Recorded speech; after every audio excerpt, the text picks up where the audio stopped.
Olá! Hoje a gente vai mergulhar fundo numa das obras mais aclamadas da literatura brasileira contemporânea, Longe das Aldeias, do Robertson Freseiro.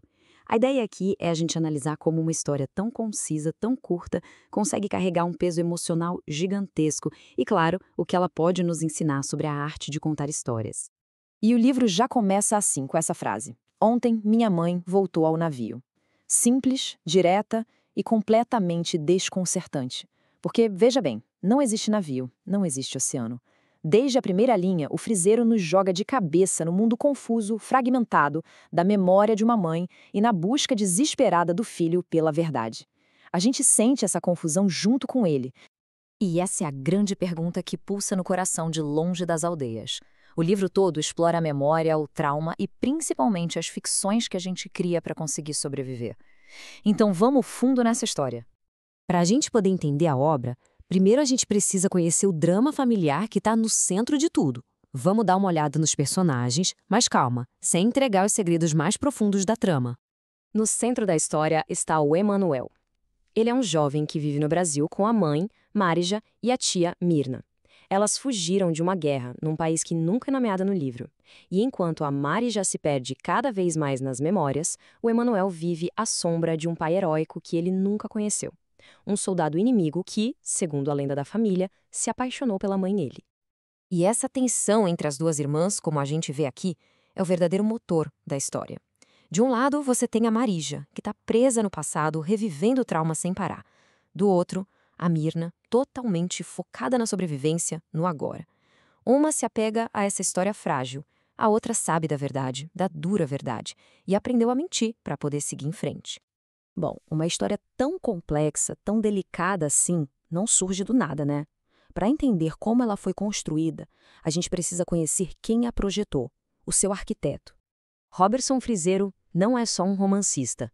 Ele é mestre em letras, professor de escrita criativa, tradutor e também um dramaturgo premiado. E é justamente essa bagagem toda, essa multidisciplinaridade, que é a chave para a gente entender a precisão e a força da escrita dele. Então, como é que ele consegue um impacto tão poderoso? Olha, para qualquer pessoa que se interessa por escrita, analisar as técnicas dele é quase como ter uma aula particular sobre a arte de narrar. O Freseiro usa o que a gente pode chamar de uma estética da economia. A linguagem é super enxuta, precisa, sabe, sem uma palavra sobrando. Ele mesmo acredita muito dessa habilidade à sua experiência com o teatro, a dramaturgia, onde você tem que dizer muito com poucos recursos. E essa economia na escrita força quem está lendo a preencher os espaços. E essa citação dele resume perfeitamente essa filosofia. Ao não entregar tudo de bandeja, ele nos transforma em co-investigadores, ali, lado a lado com Emanuel.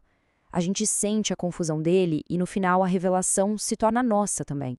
A estrutura do livro é, sinceramente, genial. Enquanto a história do Emanuel no presente avança de forma cronológica, normal, a história da guerra é contada de trás para frente. Isso mesmo, começa com a viagem de navio e vai recuando, camada por camada, até chegar na origem do trauma. O efeito disso é que a gente descobre a verdade exatamente no mesmo ritmo que o protagonista. Outra decisão brilhante do Freseiro foi não nomear o país nem o conflito. A gente sabe que a história foi inspirada na Guerra da Bósnia, mas ao tirar esses detalhes geográficos, ele a torna universal. Não é mais sobre uma guerra específica, mas sobre o trauma de toda a guerra, sobre a violência e o deslocamento que, infelizmente, marcam a história da humanidade. E claro, essa construção tão cuidadosa, tão artesanal, não passou despercebida. O romance foi um sucesso de crítica e encontrou eco em leitores do Brasil e do mundo todo. O livro acumulou um reconhecimento e tanto. Foi vencedor do Prêmio Agis, de Livro do Ano, e finalista de alguns dos prêmios mais importantes do país, como o São Paulo de Literatura e o Jabuti. Isso tudo acabou consolidando o lugar da obra na nossa literatura contemporânea. Mas a história do Emanuel foi muito além das fronteiras do Brasil. O livro foi traduzido para o árabe e para o persa e encontrou um público muito entusiasmado.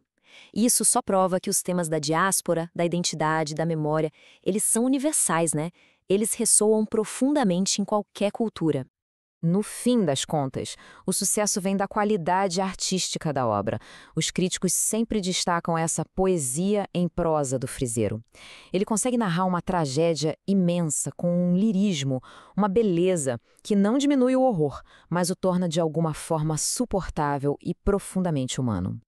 E tudo isso nos deixa com uma última reflexão. O próprio autor descreve a ficção criada pela família como uma mentira caridosa. E isso nos faz pensar. Quais são as histórias que a gente conta pra gente mesmo, ou que as nossas famílias nos contaram, não como uma traição, mas como um ato desesperado de proteção? É uma pergunta que com certeza vale a pena a gente levar para casa e ponderar um pouco.